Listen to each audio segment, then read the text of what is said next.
Joining us now in place of our normal Week in Review panel is CoinDesk Chief Content Officer Michael J. Casey. We're going to talk banks some more. We're going to talk Bitcoin, and it's Bitcoin with my boss. Hi, Michael. How's it going? Pleasure to be here, George. Thanks for having me. And I couldn't pick a better week to be on than to talk about hyperinflation, Balaji's bet, and all the other crazy things happening in our financial world right now. Yeah, do we want to start $1 million Bitcoin, that's absolutely crazy, right? Yes, and I loved your take on it, right? Because we have to remember that, the flip side of $1 million Bitcoin is everything else going to just hell, all right? It is almost like that is the price of dystopia. So, we would have, you can get your $1 million Bitcoin, but the entire world would be aflames. This is, Walking Dead type sort of scenarios. So it's a great way to frame it. The other thing I would say about that, though, is I'm in the camp that says it's not money printing if you're actually trying to sort of basically reconstitute reserves that have been destroyed. So, when banks are collapsing, they're not making money. They're not printing loans. They're not doing. They're actually. It's a negative. It has a deflationary effect. Now, there's nothing to say that. No, there are plenty of things to say that it wouldn't happen. But there's an argument that says that if this thing gets really bad, then the Fed's going to resort to QE, and then the lack of faith in the currency will lead to this vicious cycle, and ultimately you'll lead to a hyperinflationary sort of Weimar Republic-y type world. But that's actually a number of order of effects down the road that would have to be the responses to the problem that we're currently facing, as opposed to the reactions that the Fed is currently taking, right? They're very different things in my mind. So I'm not, look, I think Balaji's fascinating and has all sorts of interesting ideas. This is not one of his better ones. Well, I want to plug one of you just recently wrote an article, and I think it's titled "Bank Consolidation Threatens Freedom Also Makes Case for Bitcoin." And you wrote, "Big gets bigger." So are you saying that Jamie Dimon is just going to own all of the country's private deposits, or is there something else there?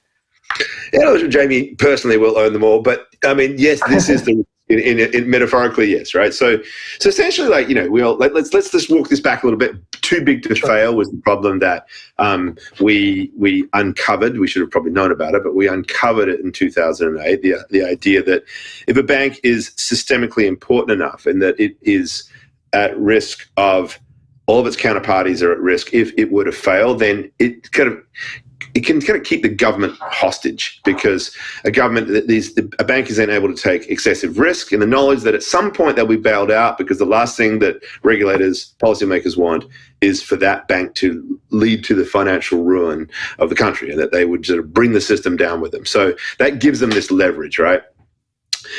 And, the idea was we don't want banks to be too big. If they get too big, they get into this problem, and then our entire political system gets held hostage by them.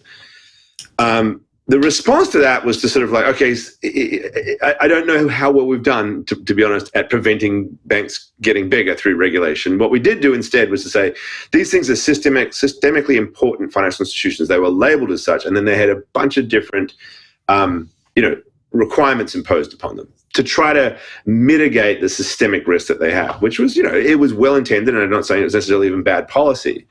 But the reality is that the more fear there is in something like what we've been experiencing of late, that a bank that's even a mid-sized bank is in trouble, and therefore all the regional banks are in trouble, it's logically consistent for people to move their money into those big banks knowing that they're safe because of this same virtuous thing. And so they've been labeled as safe by being called SIFIs, right? And the thing that's really sort of insidious and hard to unpack, but very important in that, is that it creates this kind of regulatory capture, that the government and the banks get closer and closer. So now you have a situation where there's a concentration of deposits in the hands of these banks. There's a concentration of the relationship between the government and those concentrated, consolidated banks. And now you start to think about not necessarily whether or not our money is safe, which is one reason to be concerned about finance and therefore potentially interested in Bitcoin, but something I think is actually all the more insidious, which is this is our money. This is how we transact. This is how we save. This is how we live, basically. And now there are gatekeepers in cahoots with the government in a very kind of indirect way. We've all talked, I'm sure, a lot about Operation Choke Point 2.0 and so forth. This is a deliberately ambiguous way to manage behavior. We know that crypto companies are being shut out of the banking system. Right. So what else? I mean, that's a tiny problem relatively. I mean, I care about crypto, but I actually care about far bigger things than crypto. I care about being able to live and choose my life that I want. And now I've got a system that could essentially evolve into something authoritarian. I think that is a huge. Yeah, I wanted to invoke the conspiracy that doesn't feel like a conspiracy. You brought it up yourself. We're talking about regulators getting too big, or banks getting too big because of regulators or failure of regulation. I mean, Operation Choke Point 2.0 is one of those conspiracies that doesn't feel like a conspiracy, right? Is that the take?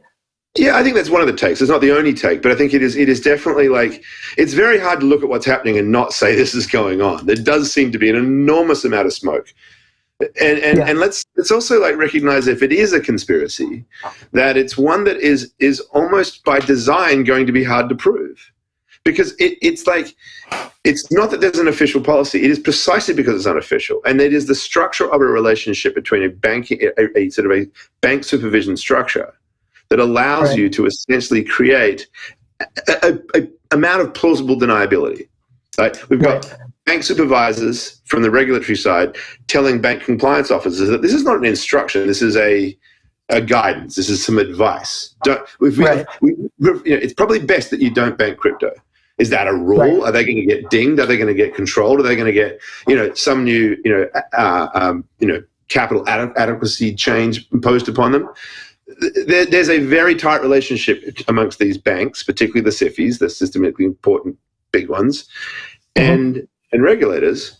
And now there's a mechanism by which these things get controlled. Remember, it goes both ways. These are banks are the biggest, right, or at least finance writ large is the biggest contributor to campaign finance in the United States. It's also got a very well documented revolving door relationship between regulators and banks. This is an incredibly tight relationship. Once you put all of the deposits, or not all, but a huge amount of the economy's deposits through that, bottleneck, there is a mechanism of control that I think is something we need to think deeply about.